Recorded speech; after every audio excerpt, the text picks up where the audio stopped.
Hello. Hello, Howard. Thank you for your comment. Mark ran away when he read it.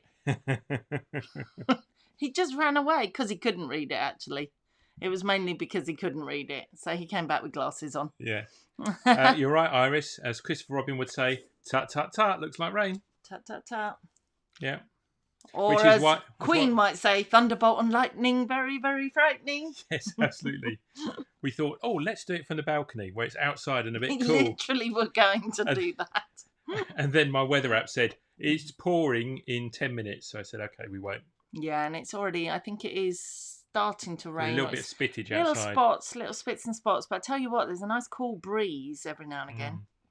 So Certainly is. Could do with that. It's been a hot, hot day. Tropical weather. Tropical storm probably as well. And in fact, if you lose us tonight, it's probably the tropical storm. We just blame that. Yeah, we're on the 4G internet connection, so there's lots of lightning. It would interfere with that. So we'll see. But hopefully, we'll get to the end of the show. Yeah, you certainly will. And while we're here, we want to advertise the Shalom Show at 8 o'clock tomorrow evening. Yes. It's a special one. It's already being advertised. So yeah. So you can watch it on Facebook or YouTube at 8 o'clock tomorrow night. Yeah. Very special time travelling edition of the Shalom Show. With no added dogs. Don't know if you can hear that in the background. They might not be able to hear the dogs. No. Okay, talk to us, Mark. Teach us. Well, yeah. So interesting, actually. So anybody who's ever spent any time with teenage boys, who, as you know, teenagehood extends well into the 30s. You just realised he's not a teenager, didn't you? Our son is 20. It is true. They can be quite obsessive about their latest thing. No, I think that's just ours. No, I was. Were you the same? Yeah. Okay. Because we've got one track mind, so when we got something new to focus on, we focus on it. And so Jake's latest passion, his passion of the week. Last week it was Formula One. This week, the week before it was chess. Yeah, still is. If you're really good at chess, you should challenge him. Oh yeah, he needs. He's fed up of beating us all the time. He's bored now. We don't even want to play him. If you're actually good at chess and think you might have a hope, I'm sure we can hook you up. Yeah, absolutely. Yeah. So anyway, first he was into chess, then he was into Formula One, and this week he's into game development. So he's been writing computer games. And actually, the one he's come up with is a lot of fun. Actually, it's so you've got a little spaceship and you're flying it through this cave, and then there's a little red blobby alien that chases you, and it tries to. If it crashes into your ship, it wins, and if you get it, should you be telling people this? Yes, and if you get it to crash into a rock, it dies and you win. So that's basically the game. So you're going that's his intellectual property. Sort of avoiding. Yes, copyright. Jacob Faithful. Octobear Software Studios.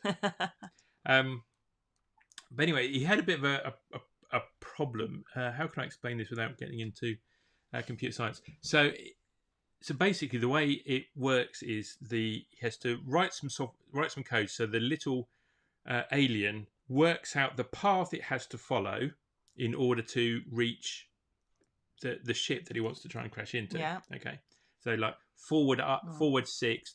Left 6, down 2. So I would write, in my day when I used to code, I would write, if ship goes up 7, go up 7. Something like that. That would work, wouldn't it? Ish. It's close enough for jazz.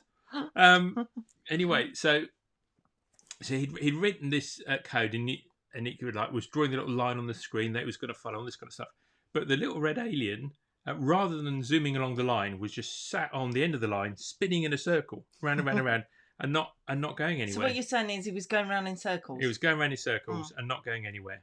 And Jake spent probably 3-4 hours today making increasingly loud noises as he was trying to debug this this problem. And not going very well. No. Do you know what it's called, debugging? No. Because when the hang on, you're going to lose the thread. No. Okay. We'll come back to it. Because when the first computers were being built, tail end of the Second World War, were there real bugs crawling in? Then yes, there are valves and lights and fans. Yeah, and so moths and other creatures would get into the electrical circuits, burning away. because these things smell. were the size of a kitchen cupboard, each one. Exactly. And so literally there'll be bugs inside the computer that would stop it from working. So debugging was literally picking the bugs out. Literally picking the bugs out. Anyway, so Jacob was trying to pick the bugs out of his computer game, and he spent hours and hours, and he couldn't work out why his little lady was sat there spinning in circles and not going anywhere.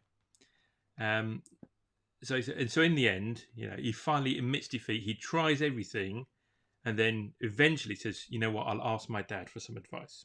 Have you noticed that's the way children work? They try every other example. He Googled it. He YouTubed it. He asked his friends. Oh, fine. I might as well ask Dad. Maybe he knows something. To be fair, you're not actually a programmer of games, so don't cast dispersions in my direction. Anyway, so I went and sat down, and we had a little chat for 5 or 10 minutes. He explained to me how his software works, and I said to him, "Could it be that your little alien, because he's got this line that he's supposed to follow that will take him to the ship that he wants to attack? Could it be that the alien, rather than looking at the next step on the line that he's supposed to be moving towards, is looking at the end of the line where he currently is? In other words, he's looking at his own feet, and that's why he's spinning in circles, because he's trying to following the line, but it's just one bit of the line. He's trying to stay where he is. He's focusing on his own feet rather than looking to where he's supposed to be going." And there was this sort of pregnant pause, followed by lots of teenage noises. And 30 seconds later, his game was working like it should, because that was exactly what the problem was. Rather than looking in the direction where it was supposed to be going, his little alien was looking at its own feet, and that was why it was just spinning around in circles. Where you look matters. Where you look matters. Let me just read you a couple of passages that I printed out from the Bible. So in Genesis 13, this is when God is talking to Abram. So before his name has changed, God comes and talks to him in Genesis chapter 13, verse 14. And he says, "Lift up your eyes and look from the place where you are. Look northward and southward and eastward and westward. For all the land that you see, I will give to you and your offspring forever. I will make your offspring as the dust of the earth, so that if one can count the dust of the earth, your offspring also can be counted." In other words, you won't be able to count them. There'll be so many. "Arise and walk through the length and the breadth of the land, for I will give it to you." The start of God's promise to Abram begins with, don't look at where you are, focus on where I'm going to take you. And then if we zoom forward a chapter or two to Genesis chapter 15, it says, again, God is talking to Abram, and he's reiterating this promise. And he says, "After these things, the word of the Lord came to Abram in a vision. And he says, 'Fear not, Abram, I am your shield. Your reward shall be very great.' And he brought him outside, and he said, 'Look toward heaven. Number the stars if you're able to number them. So shall your offspring be.' And he believed the Lord, and he counted to him as righteousness." How does God start his promise to Abram? He says, where you look matters. Look where I'm telling you to look. Don't look at your own situation. Look to the future. Well, I mean, did you mention, sorry. Just you jumping in there. Well, did you mention that his wife was barren? No. Okay. His wife was barren. So, actually, he could have looked at the woman who didn't seem to be able to make babies. Yeah. He could look at that, or he could believe what God was saying and look at the stars or the earth and the dust and go, well, actually, that's how much, how many children I'm going to have. Who knows how? Because the woman doesn't seem to. Yeah. Look to the promise, not to your current situation. So leap forward another couple of chapters in Genesis. We get to. Hi, Claire. Hi, Claire. Thinking of Downton Abbey now. Me too. So Genesis chapter 19. So after the angels come to Lot and tell him to escape from the coming destruction of Sodom and Gomorrah, and verse 17 says, "And as they brought them out, one of the angels said, 'Escape for your life. Do not look back or stop anywhere in the valley. Escape to the hills, lest you be swept away.'" Yeah, don't look where you've been. Focus on where God is taking you. focus on the promise of the future. Don't look back to the past. And we go a little bit further on in Genesis chapter 19, and it says, verse 24, it says, "Then the Lord rained down on Sodom and Gomorrah the sulfur and the fire of the Lord out of heaven, just like he promised. And he overthrew those cities and all the valley and all the inhabitants of the cities. But Lot's wife, who was behind Lot, she looked back and she became a pillar of salt." You see, God's promise of salvation was about looking forwards. But when she looks back, and focusing on what's behind rather than what's before, that's when things all go wrong for her. Where you look matters. I think God just wanted to, bring another level of confirmation. We talked about perspective on Sunday, which is about the way you look at things. But I think there's just another layer to that. It's not just the way that you look at things, but it's the things that you look at are important. Where you're looking really, really matters. Amen. Because whatever you look at, wherever you put your focus, that thing expands. Okay, and the things that you don't give attention to shrink. In your life. And so if you're focusing on your problem, if you're focusing on a situation that you don't like, it becomes bigger and bigger in your mind. It becomes the only thing you can see. It becomes all consuming.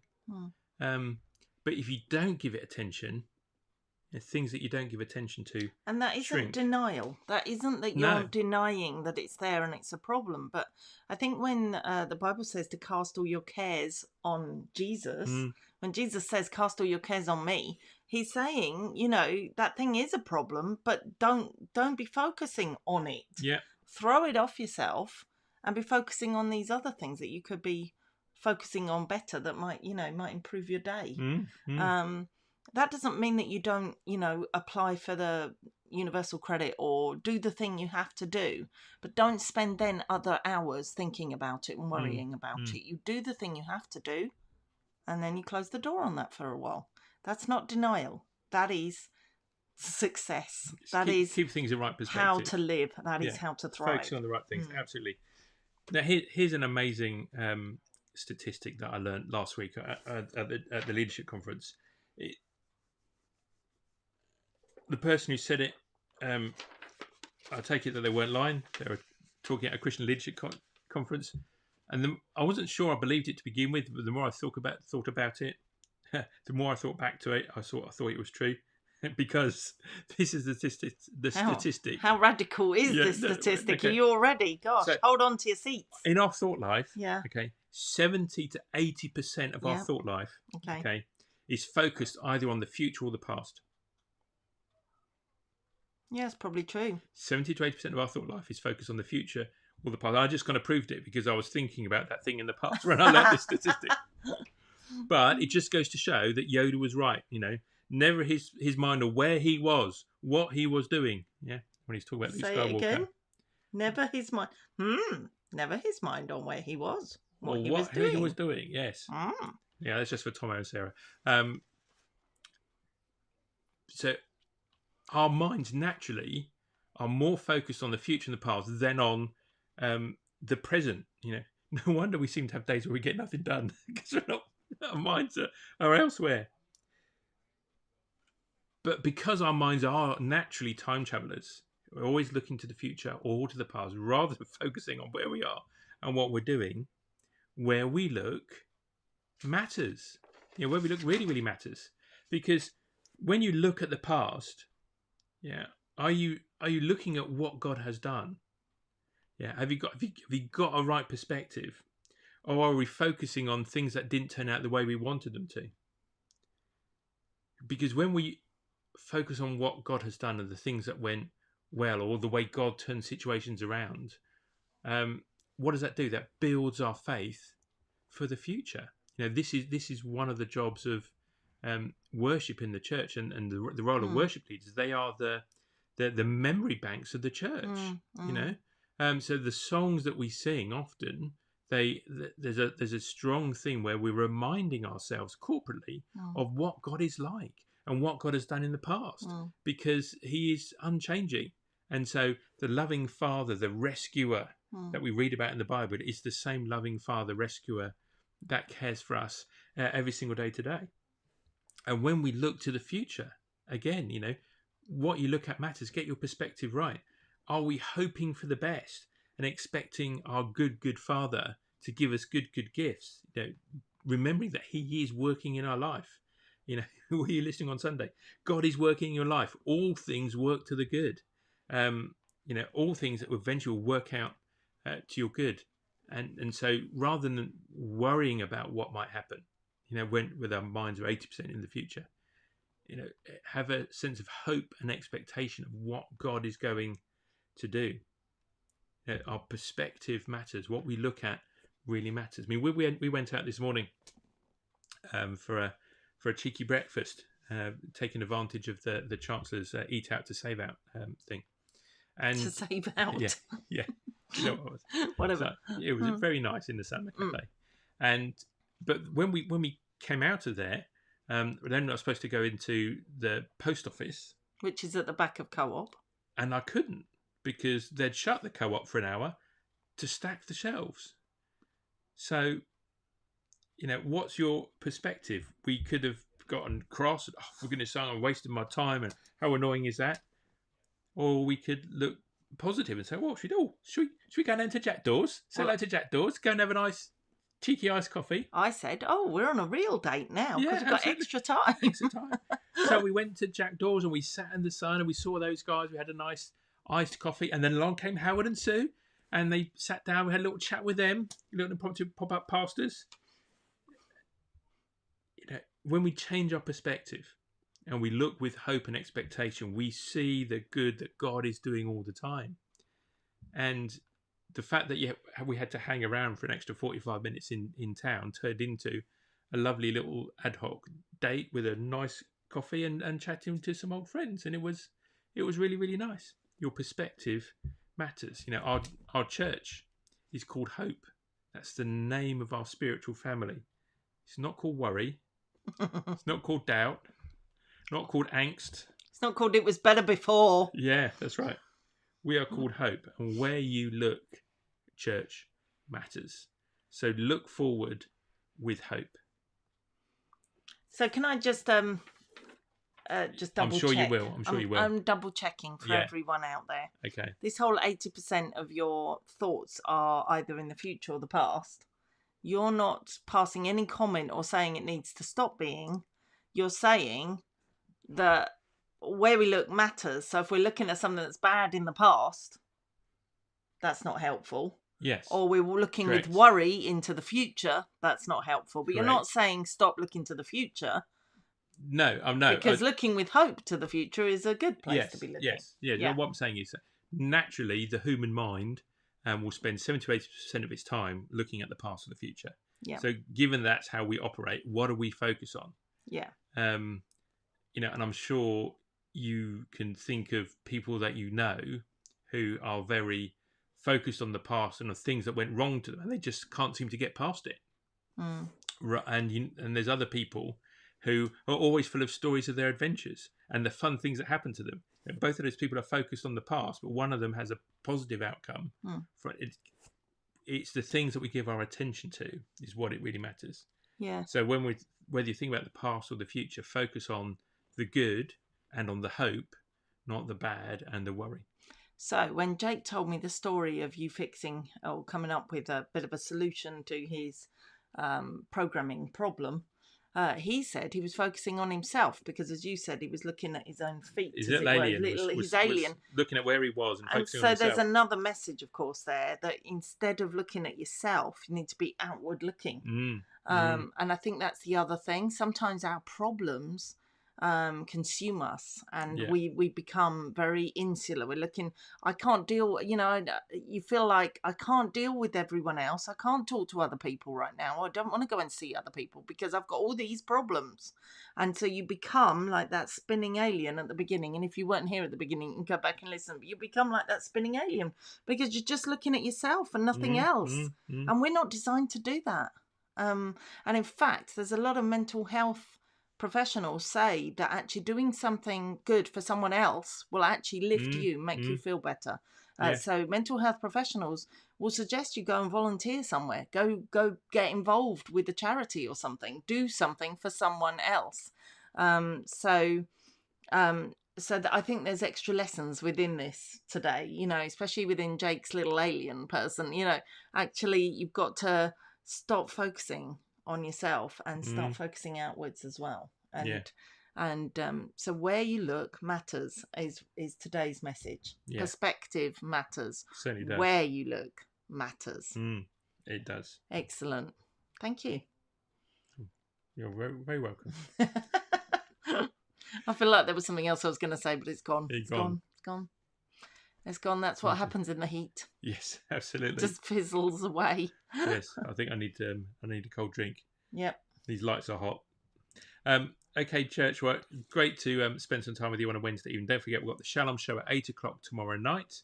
There's week 2 of the Shalom Show Q&A. So Dan and Isaac are answering your questions. So I've already had a bit of a sneak preview. It's going to be really, really good. And then don't forget, on Friday afternoon, it's Pop-Up Pastors at 2 o'clock. So check the Hope Church family Facebook group for details of that. And we sent you an email about it as well.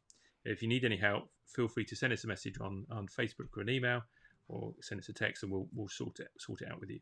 So hopefully we'll see some of you on Friday. Catch up with you in the chat at the Shalom Show on Thursday evening, and of course on Sunday morning when we continue Mind the Gap. God bless everyone. Bye. Bye.